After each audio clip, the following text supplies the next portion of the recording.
when the Cutie Pox was about to air, I was pretty excited. The preview blurb said, Apple Bloom finally gets her cutie mark. Oh my god, finally some real development of Apple Bloom's character arc, and a payoff to what she's been working for since Call of the Cutie. Awesome! Thus, I felt a bit cheated at the end of the episode, since that's not what happens at all. In fact, what does happen in this episode? It's so utterly forgettable. Not to mention, Apple Bloom is showing she has learned nothing from previous episodes. Come now, Mr. Buckbrony. There is quite a bit to enjoy with this episode. Ah! Who are you? I am Dr. Wolf. You're the doctor? No, just a doctor. Oh. Well, what are you doing here anyway? Did you not see my name in the intro?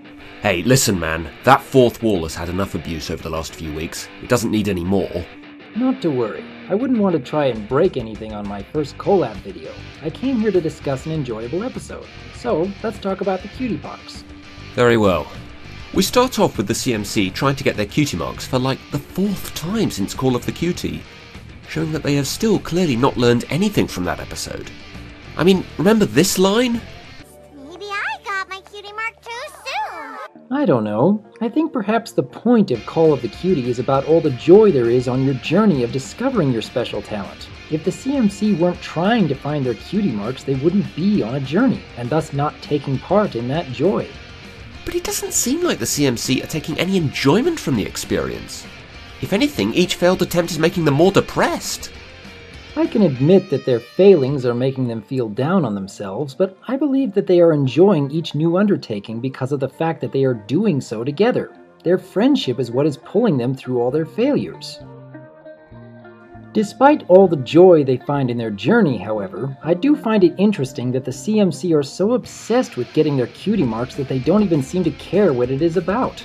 It seems apparent that none of them have any idea on how to bowl, and yet they still seem excited about getting a bowling cutie mark. Well, as stupid as this scene is, let's give it some credit. It has a Big Lebowski reference. And Sweetie Belle being quite adorable.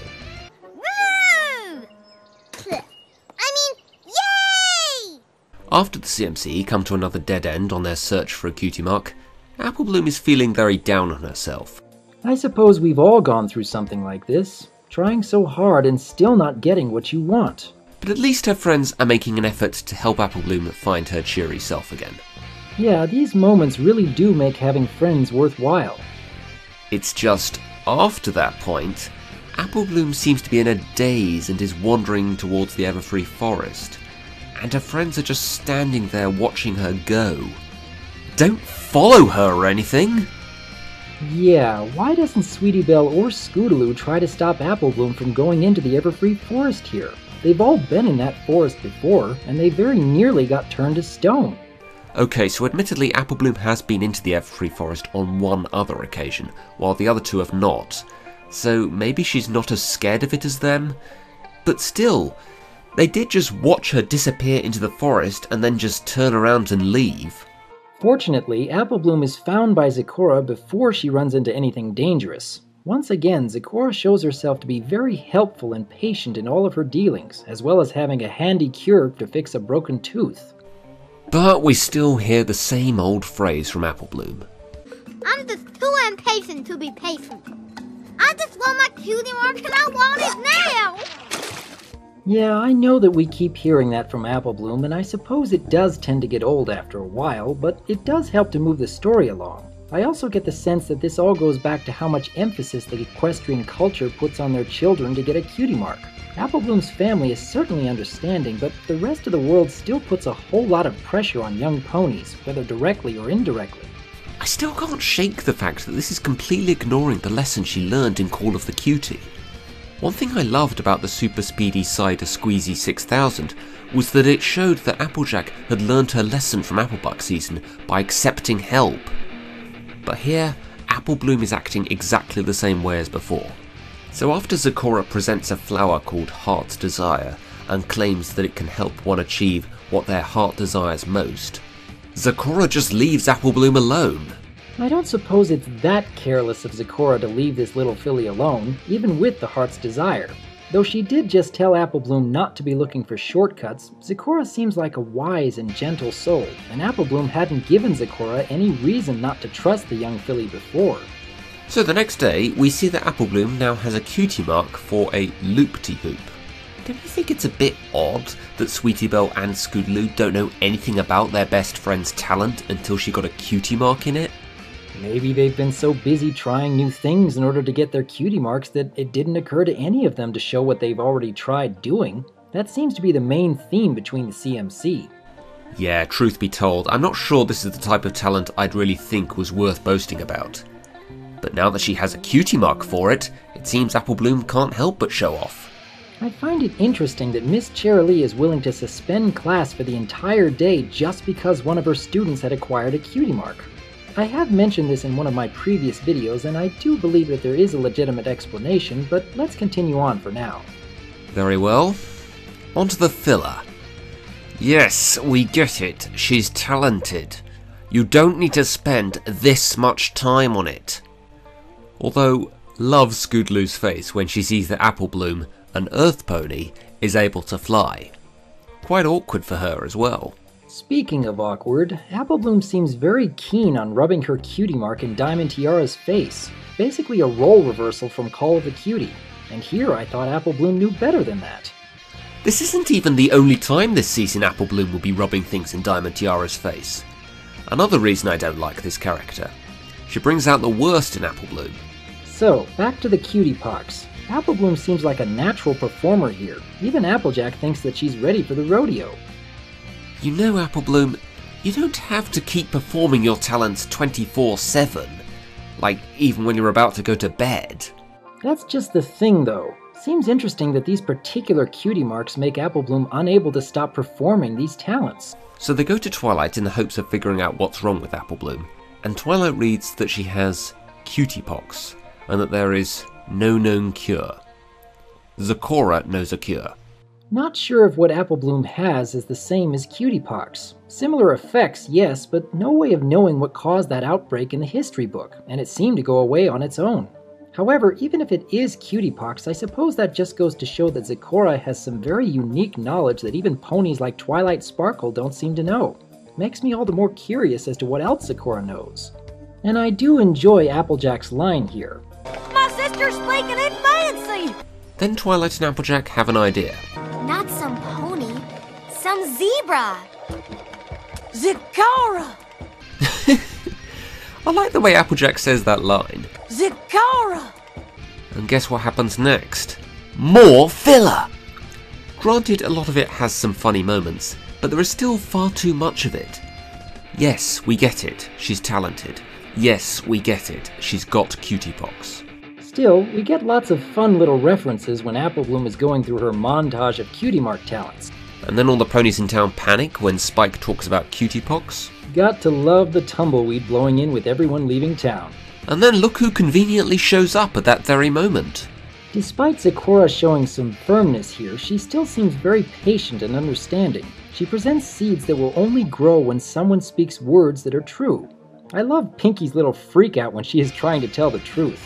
Almost like she is desperately trying to hold something back that she doesn't want anyone to know. Yeah, it's pretty funny, but once again, I'd say the sequence goes on a bit too long. Anyway, Apple Bloom eventually admits to using Zecora's heart's desire, the flower blooms, and Apple Bloom eats it pretty quickly. Wow, was flower eating one of her talents? The flower seems to do the trick as her cutie marks disappear and she apologizes for what she did. And then we see that, having learned nothing from Call of the Cutie, Apple Bloom has also learned nothing here. All good things come to those who wait. Well, I've waited long enough. Shame, because I saw the potential for a good lesson that it's not about having a cutie mark for the sake of having it, but about earning it, and that when you do get it, it should be something that is worth having. After all, what is a cutie mark in loop-de-hooping or spinning plates really worth in the grand scheme of things? I don't know. I think it's good to hear a lesson that becoming great at something requires a lot of practice and persistence. This episode shows that the shortcut will often bring bad results, and simply waiting around for your special talent to appear won't work either. Even though the CMC are constantly trying some wacky new activity, at least they're doing something. It would be far worse if they were just living their lives waiting for destiny to happen to them. Also, Zecora suddenly disappearing? Not the first time that has happened, and not the last either. I may have to look into that aspect of Zecora. It is a good lesson, but it gets kind of lost in all the filler. Also, I don't know if Apple Bloom would have learned anything had she not gotten Cutie Pox. Now I know what you're going to say, but she only got Cutie Pox because she took the Heart's Desire. Do they ever actually say that that's the reason? In fact, here's a headcanon for you to think about. What if the Cutie Pox were not a result of Apple Bloom taking the Heart's Desire at all? Maybe she just happened to get them the next day, and the Heart's Desire didn't actually do anything. Overall, there isn't too much inherently wrong with this episode, even though the lesson is a bit glossed over. I still think it's a good lesson, it's just a shame that Apple Bloom doesn't seem to take it in. Aside from that, it's really nothing but small jokes and slapstick sequences which go on way too long. But I can't be too hard on anything that makes a Big Lebowski reference. I think I can agree that the filler can sometimes take away from the good parts of the episode, but it is still enjoyable overall, with some memorable moments and even a few quotable lines. I still like to see Zecora each time she makes an appearance. The interactions between the CMC are still adorable, and even if the message gets a little muddled at times, I think it is quite worthwhile to learn, for children and for adults. The Cutie Pox is still the kind of episode that I enjoy watching every now and then. Well, this certainly was enlightening. Thanks to Dr. Wolf for being part of my first ever crossover. My sincere thanks to you, good sir. I'm glad to be getting into these kinds of discussions. Now, how do I get out of here? How did you get in? I think I just open up this... Whoa!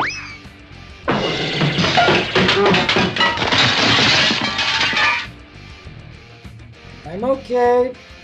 Damn. I really do need to tidy up this place. I can't stop thinking of her. Her colors match her forms and all of her curves. My dear rarity, you're always on my mind. It's got me in a bind. Her eyes shine like all the greatest gems outside.